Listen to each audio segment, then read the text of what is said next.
You press a small silver button, and a minor miracle happens. The problem disappears. Water swirls, the pipe gurgles, and you walk away without a second thought. It is possibly the most successful disappearing act in human history, performed billions of times a day, everywhere on Earth, with almost nobody ever asking the obvious question. Where did it go? Because it went somewhere. And the somewhere is one of the most underrated machines ever built. A machine that quietly stands between every modern city and catastrophe. This is The Quiet Machines. Episode 3. What happens after you flush? First, the journey. Beneath your street is a network older and larger than almost any other piece of your city. The sewers. Your pipe joins a bigger pipe, which joins a bigger one still, like streams feeding a river. And for the most part, nothing is pushing the water. The whole system runs on the oldest force there is: gravity. Engineers lay every pipe on a gentle, relentless slope, just steep enough to keep things moving, not so steep that the water outruns the solids. Where the land refuses to cooperate, pumping stations lift everything up so gravity can start again. Under your city, right now, rivers you will never see are flowing downhill on purpose. Everything ends up at the treatment plant, and the first stage is refreshingly stupid. It's a metal grill. Screens rake out everything that should never have been flushed. Rags, plastics, dead leaves, phones, toys, and the so-called flushable wipes that every sewer engineer on Earth wishes you'd stop believing in. Then the water slows down in a grit chamber, so sand and gravel sink out before they can grind away the machinery downstream. No chemistry, no biology, just sieves and settling. It's the same logic as panning for gold, except the gold is everything you don't want. Stage 2 is a big, calm tank, and one simple idea: wait. Slow the water down enough, and physics sorts it for you. The heavy solids drift to the bottom and become sludge. Fats and oils float to the top and get skimmed off. Giant slow-moving scrapers sweep the floor like the world's most patient street sweepers. Half the pollution is gone, and all it took was patience and gravity. But the water is still far from clean. What's left is dissolved, invisible, and much harder to catch. Now comes the genuinely clever part, the stage that makes modern cities possible. You can't sieve out dissolved sewage. So instead, you get billions of tiny workers to eat it. The aeration tank is a bubbling soup of bacteria and microbes, a deliberately farmed ecosystem called activated sludge. Big blowers pump air through the water, because these particular microbes are hungriest with oxygen. Given a steady buffet of dissolved waste, they multiply, feast, and clump together into heavy flocks. The treatment plant isn't really a machine at this point. It's a farm. The livestock are invisible. There are trillions of them, and they work for air.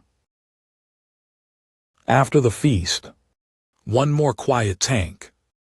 The well-fed microbe clumps are now heavy enough to sink, and they settle out, leaving water above them that is, honestly, remarkably clear. Some of the settled microbes are pumped straight back to the aeration tank to keep the workforce strong. The surplus is drawn off to become sludge for the next part of the story. Look into a final clarifier, and you can watch a city's entire dirty secret turning back into ordinary water, one settling particle at a time. Depending on where the water is headed, There may be a final polish. Filters catch the last stragglers.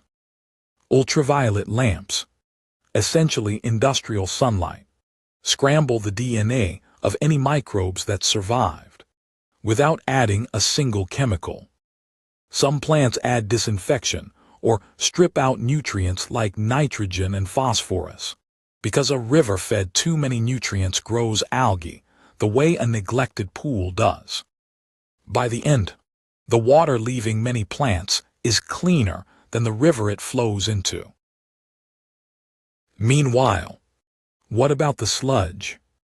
This is where the machine gets a second act. The sludge goes into sealed, heated tanks called digesters, where a different crew of microbes, ones that hate oxygen, break it down further. And as they work, they exhale methane, biogas.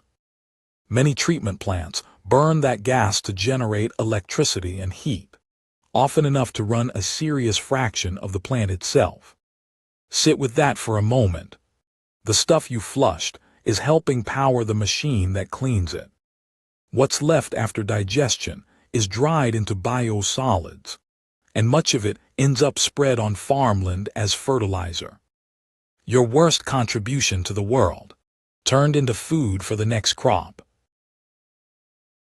It's worth remembering what the world looked like before this machine existed. In 1858, London's River Thames was so thick with raw sewage that Parliament soaked its curtains in chemicals to endure the smell. They called it the Great Stink. Cholera killed tens of thousands, and for years everyone blamed the air. It took an engineer, Joseph Basil Jett, building over 1,000 miles of sewers, to end it.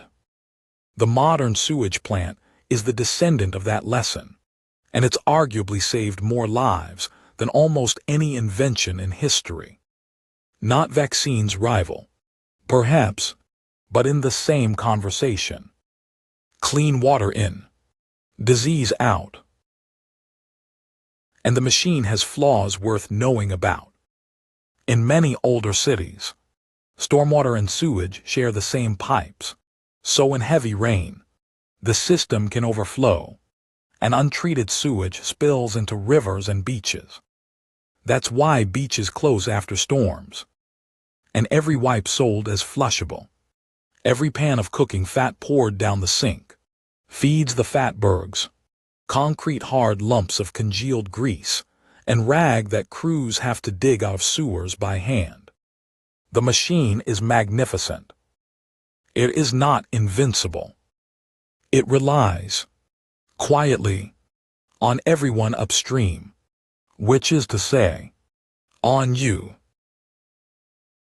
So the next time you press that small silver button, spare 1 second for the journey you just launched, downhill through the hidden rivers, through the screens and the settling tanks, through a trillion-strong workforce of microbes, out the far end as clear water, with the leftovers powering the plant and feeding a paddock somewhere.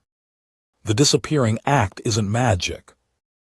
It's engineering, biology and patience, welded together and buried under your street. This is the quiet machines. Next episode: why the traffic lights are never, ever random. Subscribe, and maybe stop flushing wipes.